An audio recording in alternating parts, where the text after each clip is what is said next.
This past week, I was thinking about life. How's that for ambiguity? I was thinking about life, and not just life, but life based on the cards that we've been dealt. More or less thinking about, well, does the family or the situation that we were born into kind of affect the outcome of our lives? Meaning, are our lives and our futures predictable at all, based on more or less our situations and the people and the families that we were kind of brought into the world with? And I think about that, thinking that there's a story in the Bible about a man named Abraham, or in this part of Genesis 12, Abram first, before God changed his name. And it says this in Genesis 12, starting with chapter 1. Now the Lord said to Abram, "Go from your country and your kindred and your father's house to the land that I will show you. I will make you a great nation, and I will bless you and make your name great, so that you will be a blessing. I will bless those who bless you, and the one who curses you I will curse, and in you all the families of the earth will be blessed." So the scripture sounds easy enough, right? I mean, God calls you and then you go, right? Sounds very simple. God calls and you go. But in this time of Abram's existence and social consciousness, life, as he knew, was very cyclical. And by cyclical, I mean meaning that you never left. One never left. Meaning that in the time of Abram, you were born in the same place or area. You more or less did what your family did, like whatever your family's occupation was, you did, and you took it over. You met and married someone in the same town or area that you lived in. You had kids, and wash, rinse, and repeat. Your kids did the same exact thing. They grew up in the same town. They did the same things as you. They will take over your family business once you get older, and then wash, rinse, repeat. They'll meet someone in the same town, and they'll have kids, and that's how life was. It was very cyclical and very, very predictable. Very predictable. So for Abram to answer the call of God and actually leave the cycle of life that he was kind of brought up in, it's a huge deal. It's a huge deal. Although it doesn't say it in a text, this was a very, very big thing in this kind of state and time. Because, well, nobody ever did that. Nobody did that. So we see this idea of God kind of bucking the trend of this cyclical life and kind of throwing a wrench into that whole plan of Abram. And through a whirlwind of events, God kept his promise to Abraham now that he would be the father of many, many nations. Kept his promise. So maybe with that being said and keeping that story in mind, maybe our stories aren't as predictable as we think. Now, take Liz Murray. Now, if you have no idea who Liz Murray was, I didn't either. But the reason that I came across Liz was because that she is a New York Times best-selling author. She's a world-renowned international speaker and has been on the TED Talk circuit. So she's a very, very well-known human being, a well-known woman in this time that we're living now, especially with YouTube and stuff. But and also she would just kind of more or less describe herself being born into a loving family, a very loving family. But there's kind of a twist and kind of a wrench into this her whole story, because not only were her parents, as she describes it, a loving a very loving couple and a very loving environment that she was born in. Like she would talk about how her dad would take her to the library on Saturdays, and how her mom would talk about their dreams and futures of their, of herself and of the family and such. Unbeknownst to her is that her and her sister, quickly realized that both of her parents were severely addicted to drugs.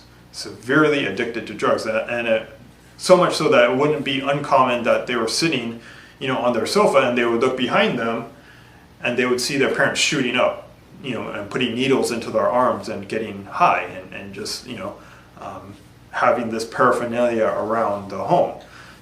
It became very ingrained in Liz as she grew up that this was just the way that her family was. She grew up in New York City, in the Bronx, in a rougher part of the city, and that was her, more or less her upbringing, was that her parents were so severely addicted to drugs that they didn't really necessarily know where their next meal was coming from, or if they would have dinner that night, or if their utilities would stay on at night, if they would have lights or hot water, things of that nature, because, well, a lot of the money that her parents made went to feed their drug habit.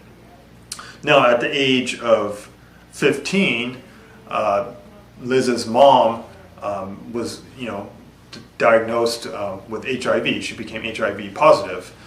And when that happened, she went to the hospital and later went on hospice, to which her dad moved out of their current place and moved into a homeless shelter, which more or less left Liz kind of on her own. Like, she was more or less kind of, forced to more or less deal with what was going on in her life. And, being at age 15, she was in high school. She was in high school, and she made the decision to drop out of high school and more or less just kind of figure out life on her own, sleeping on friends' couches or homes. And she knew a lot of people in the area, but there's only that only kind of lasts for so long, and she had to learn how to scrape by and forage for food and find places to sleep that wasn't a friend's home, things of that nature. Then at the age of 16, her mother died of AIDS. She died, and it was that kind of landmark thing that happened in Liz's life that she decided to take control of her own life. Made the decision to go back to high school. She kind of had to knock on a lot of the doors of schools that would let her back in, because she was probably 16, 17, and didn't really have any kind of high school. She didn't complete any high school at all. So more or less, she ended up finding a school that took her in.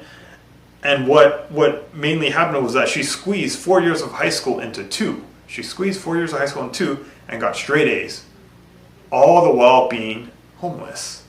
All the while being homeless, which I find amazing. Completing her assignments in hallways and the subway stations, and even on the train where she slept at nights, more as friends' couches as well too, where she slept. Cramming 4 years of high school into 2, getting straight A's, won a scholarship, and then applied and made it into Harvard University. So, going from homeless to Harvard.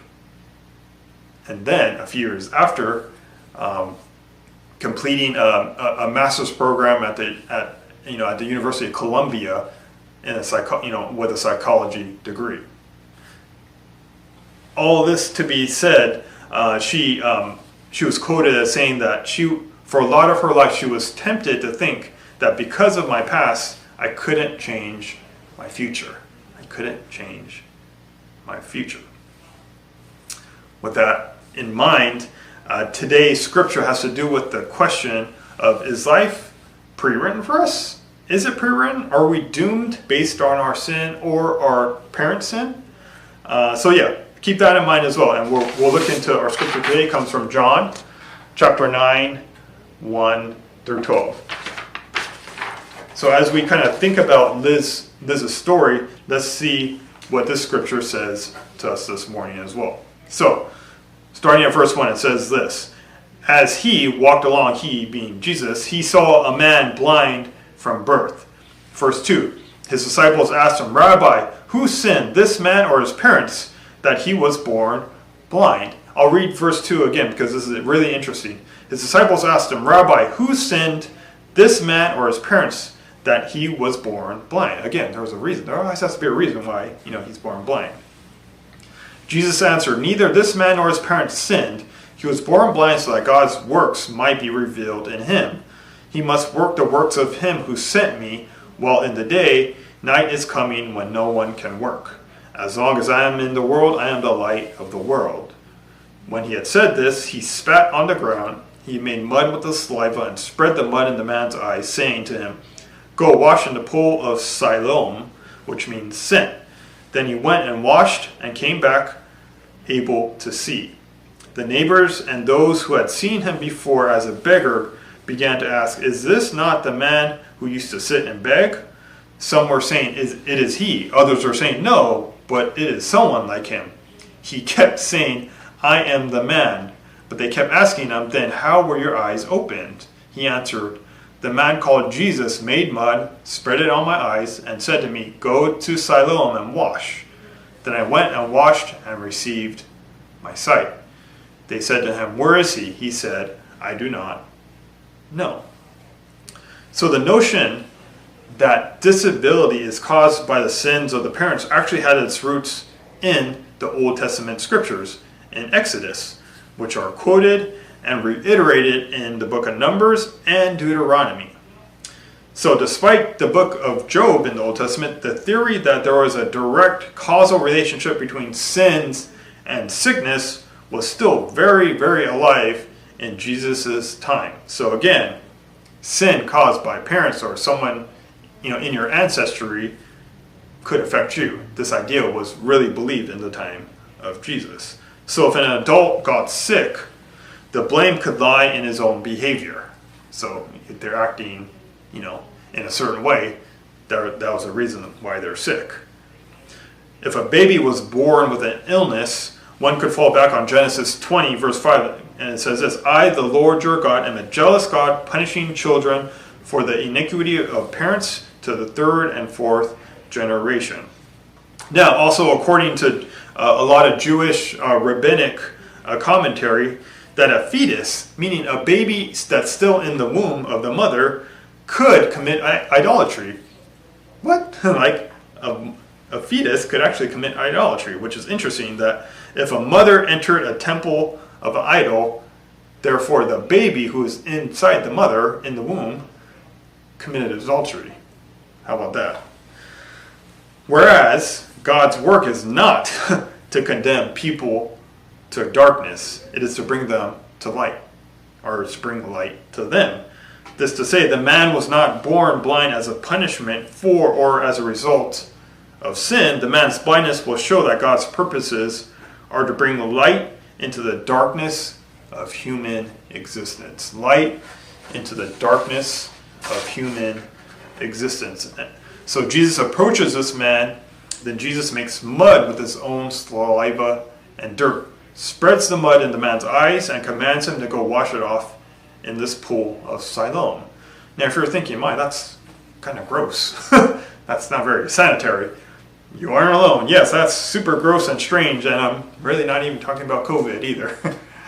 The times that we're in today.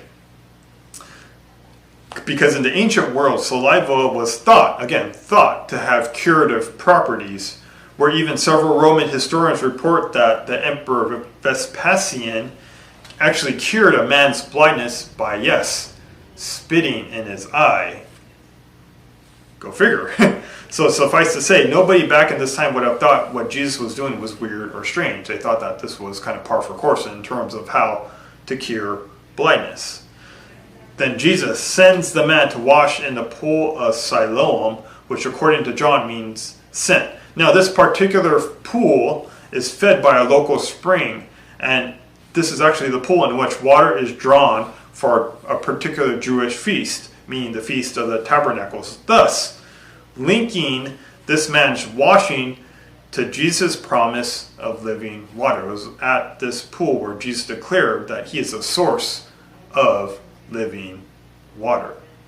So there's a lot of physical and metaphorical images Jesus is using here in this healing.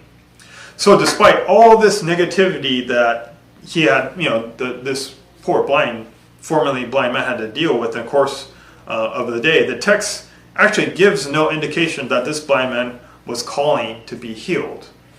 He wasn't really calling to be. He didn't really necessarily ask for it. That said, though, this man certainly makes no protest when Jesus touches his eyes with mud. I would imagine shock, like he's probably in shock, like what? Like what's happening right now? Because I'm sure that this man didn't have many people talking to him or conversing with him, nonetheless even touching him. So I'm assuming there's a little shock and awe, like what is going on here? Like, this never happens. Like, what's going on? And he immediately does as Jesus tells him to do. Immediately goes and washes in the pool of Siloam. In her book, Imagery for Preaching, Patricia Wilson Kastner makes the point that imagery in a text is not just what you can see, but it's a whole sensory world of the text. The whole sensory world of the text. She says that we should ask ourselves what the characters in this narrative hear, taste, touch, smell, and see, as it will give us, as it will give us as the readers a more fuller picture of what is going on. Now, I've had the opportunity to meet, learn from, look more into people whom have been born with or have lost one of their senses. So, say for instance, someone lost their hearing. Now, what happens is that the rest of their senses become heightened. So their sight, smell, touch would become heightened to try and attempt to make a connection what was going on without their hearing. So in this instance, according to the scripture we are looking at today, the man blind from birth probably heard footsteps approaching, as he does probably every day. He probably felt the ground under his own feet. He probably felt it. He heard the sounds of men talking, a conversation between people asking questions and one responding to them. Perhaps every now and then he heard the thud of a coin hitting the ground near him, as he, more or less, that was his daily routine and ritual, was to, ask and solicit for money. He felt the touch of unfamiliar hands spreading something like mud in his eyes and this gooey paste being pressed into his eyes. Again, yes, that's kind of strange and gross, but that's probably what he felt. And at the same time, he smelt the pungent mud and dust of Jesus' garments. He probably felt hands pushing him in the direction of this pool of Siloam, and also felt the cool splash of water on his face as, with his own hands, he washed away the mud. And then, only then, the experience of being able to see for the very first time. Now the text treats it such as a succinct, kind of a matter of fact, like this is almost seems beyond the point kind of thing. In verse 7 it says, then he went and washed and came back and was able to see. Just like that. But from my understanding, it's not so as a matter of fact, because now the brain, or this probably man's brain, was processing something brand new going on. It's like the example of a baby who was born deaf that hears for the very first time, and the look on her face. I actually have a video of it, so take a look.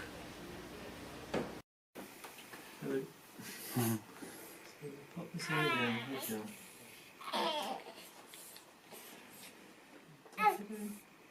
Well, that's good.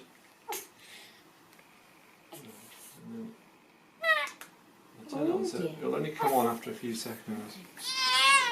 Oh my goodness. Oh my goodness me. Hello. That's when she's getting quiet there. Hi. Hello. Yeah, so that, What can you hear? she's gone still there, hasn't she? Hello. So that's definitely what's going on. Wow. What? Is that good? That is good. Oh. That's a strange noise. Hello. Hi, Eric. That's a really nice reaction. Yeah. Thinking about Oh, goodness. oh, Turn what's and going see on where in that's here? Then I coming from. realised there's different people talking. Hello. Say hi.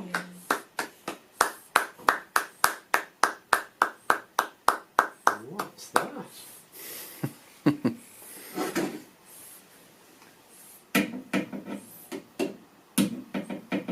Oh. Oh my goodness. Big eyes. No peace from me, Guys, brother, you now. Yeah, that's a good reaction. You know, we can tell she's picking stuff up Yeah. and she's really thinking about it. But, like always, par for course, there are always those party poopers, or haters. Those whom instead of celebrating at the literal miracle that just happened, dismiss this man as a sinner. I mean, like, what does he know? And go and find any possible way to discredit Jesus and his ministry. So again, this was a game. This was more or less a game for the Pharisees or the religious leaders of this time. They didn't care about the man whom was healed. They couldn't really give. They didn't really care about him at all. They were more interested in staying in power and trying so hard to protect it from those like Jesus who seemed to be a threat by it. Again, Jesus was a threat to their establishment because he could do things and say things like this. Now, psychologist Barbara Wise says this in regards to power: fear of losing power corrupts those who wield it. A very famous movie says this about power: all of those who gain power are afraid to lose it. So I wonder if the man born blind probably wished that he hadn't seen the images of the angry, twisted faces of the Pharisees to deal with as literally the first things that he's seen with his own eyes. So again, Jesus heals them, his eyes are open, and the first thing that he sees and processes with his eyes are people questioning if he could really see, angry and upset with them questioning him about the legitimacy about what just happened. Probably not a good first experience with your eyes, using this sense that you just established now, but this is just what the environment that was kind of going on around him. But the man who is now not blind anymore, he does deal with them. He actually rises to the occasion. So this man born blind doesn't just receive the gift of sight to be enjoyed as his own possession, to be added to the other four senses. He uses it as a means of encouraging others to see as well. So he just doesn't get the gift of sight. He encourages others actually to see, quote unquote, see as well. Here I speak spiritually and not physically. He repeatedly points people towards the reality of the event that occurred and whose hands did the healing. He meets his neighbors by reporting just facts.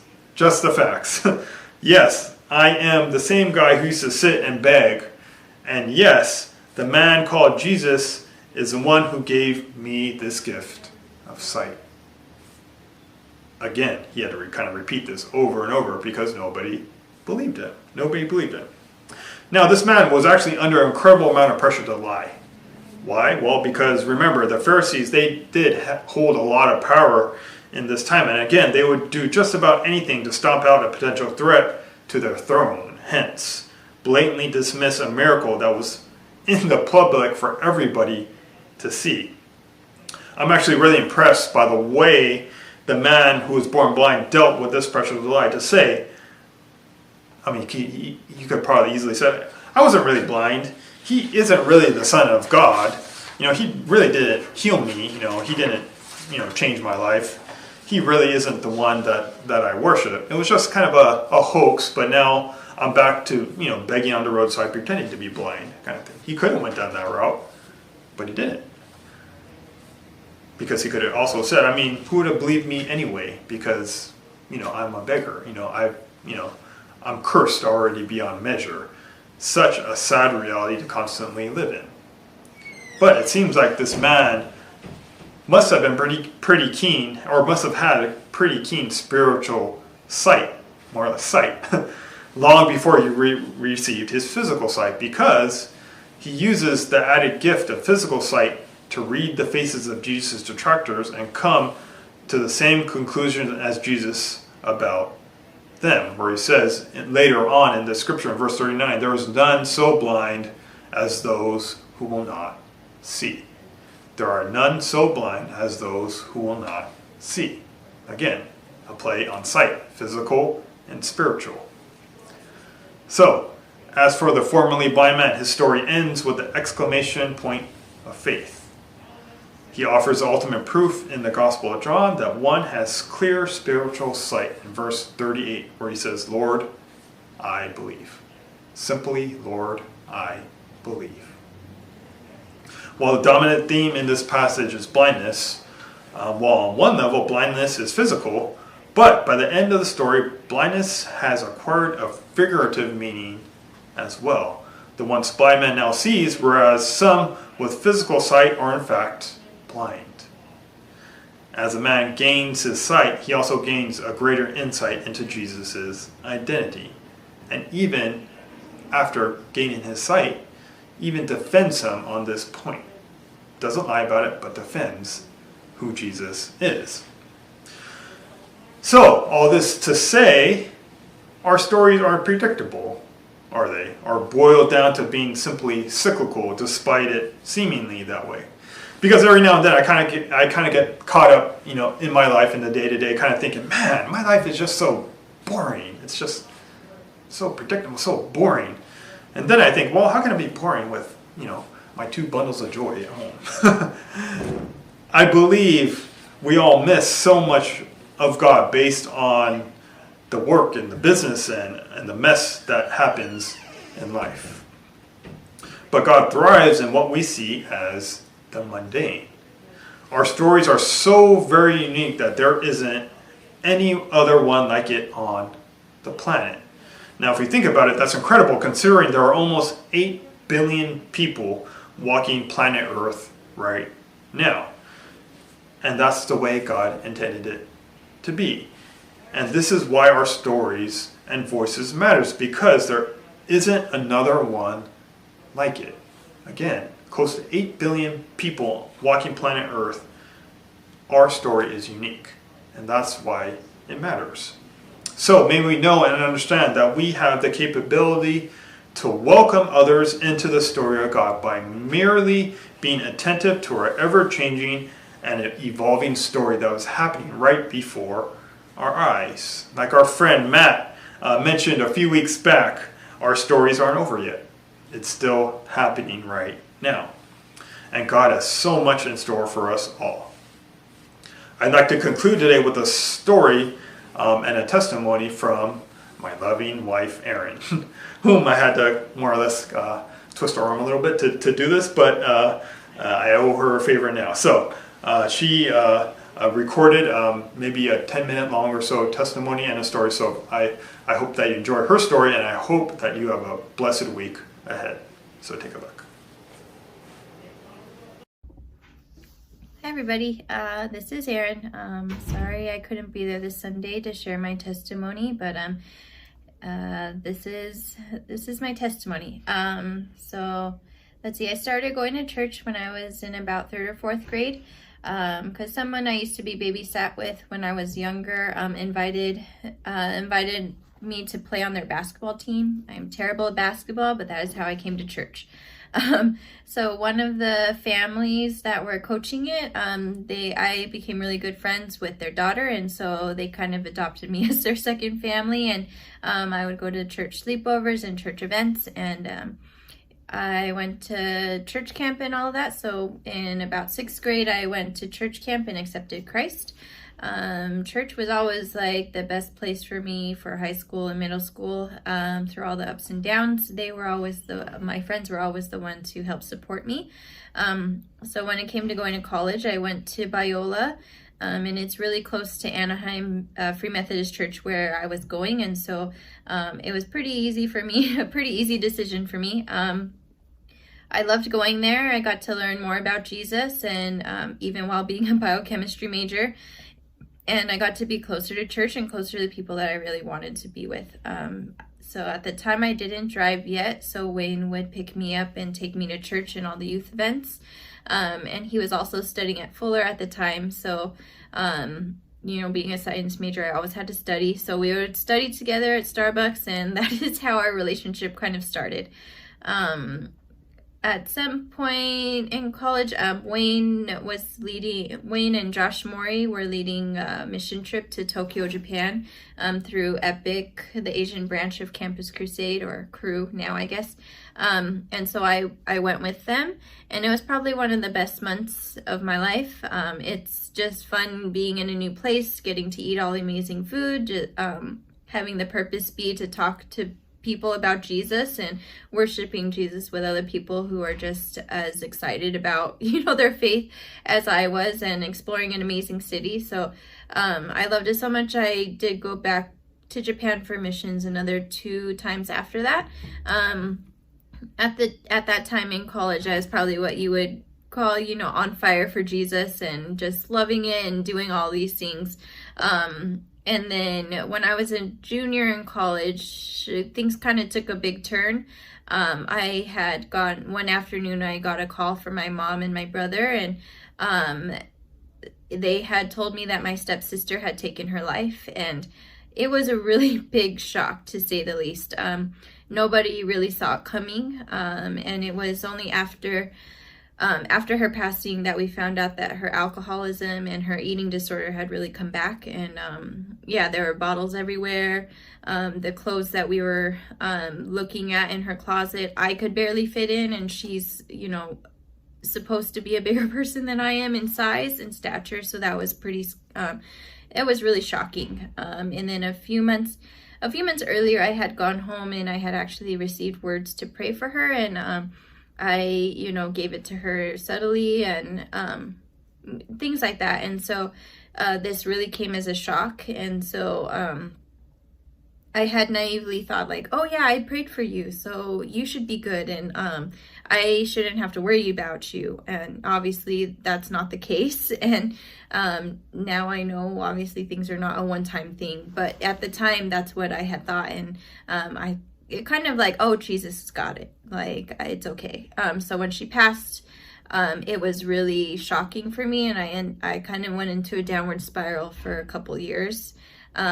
All of a sudden, being at a Christian school where they force you to, well, not force you, but it felt like it at the time. They require you to go to chapel twice a week and take Bible classes. It all of a sudden went from like, yes, I love this, to feeling like the biggest curse. I questioned Jesus, like, why did this happen? Why didn't you heal her from her alcoholism and depression? And I would walk out of classes that talked about God's promises and goodness. I only went to church because Wayne picked me up, but I would blank out the entire service. I just went there for friends to hang out after for lunch. At some point, I remember that I didn't want to believe in God anymore, because it was just too painful. So slowly, Jesus, prayer, and therapy were basically the only things that helped me to slowly come back to church. I would have these arguments with Jesus, and where I would say all the reasons why I didn't want to believe in him anymore and why I didn't believe he existed.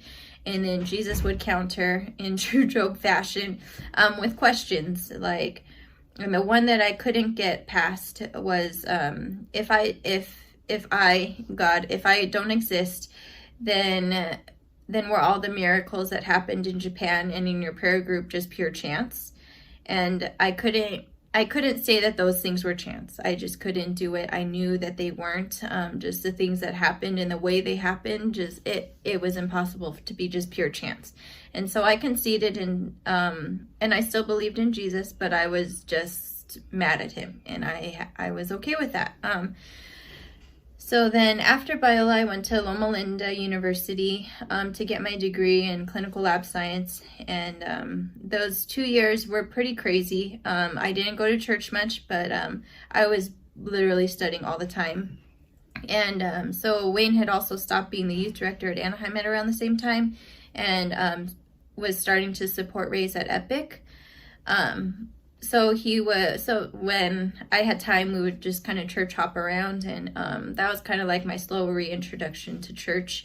So when I finished school, Wayne had finished support raising, and he was in LA doing Epic, and I was trying to find a job in LA to be closer to him as well. So it was just the way that I got the job. I hadn't had my license yet. I was going to take the exam, but I hadn't physically had it yet. And the way that I found a place to live, it just all kind of came together in a way that I really couldn't, like, it had God written all over it. And so while I hated working night shift, it was on that shift and working where I currently am at now, Good Samaritan Hospital. It was there that I was able to pray for a couple coworkers and really feel a sense of community again and feel God working in that. So when Wayne and I got married, we started attending here at Anchor, and I eventually started the prayer group. And that's where that's what really helped me to fully trust Jesus again. And it's been here at this church that I've been able to learn and really embrace the gifts that God has given me. So yeah, it's been good. But recently, yeah, right. Life has had really, has had a lot of highs, but has had some really, really low lows. I'd say the high has been watching Caden and Elijah grow and develop, and it's really funny and exciting. The pregnancies and the newborn phases were really big lows for me, but everything after 5 and 6 months has been amazing. They're all my favorites so far. Anything is better than being pregnant in newborn life, in my opinion, or for me. And they're just hilarious, and there's never a dull moment in our house. But yeah, one of the lowest periods in my life has been surrounding the decline and the loss of my dad. Yeah, my dad was diagnosed with lung cancer in August of 2019, and then he passed away January 1st, 2020. So yeah, it was a really short 5 months. And while I'm not really fully ready to share about it yet, I'm just so thankful for therapy and Wayne. It still scares me to think about how dark some of the periods were. But yeah, 2020 was just a really extremely rough year for me all the way around. I hope I never have to relive something like that again. But one place that really helped me start the healing process was the beach. My dad was a surfer, and he surfed actually until his second round of chemo, which is really incredible. But that also says a lot about how much the beach meant to him. And one of the last things that I prayed over my dad was the picture of him paddling out into the ocean to be with Jesus, and just the deep peace that went with it. So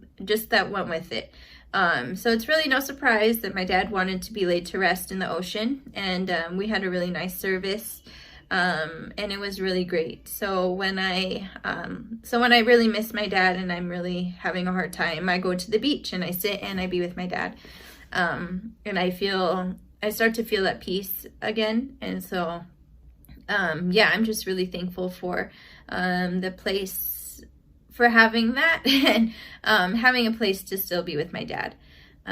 Grief is such a strange process, but I'm thankful that God has given me the people that I need to be mentally and spiritually well. And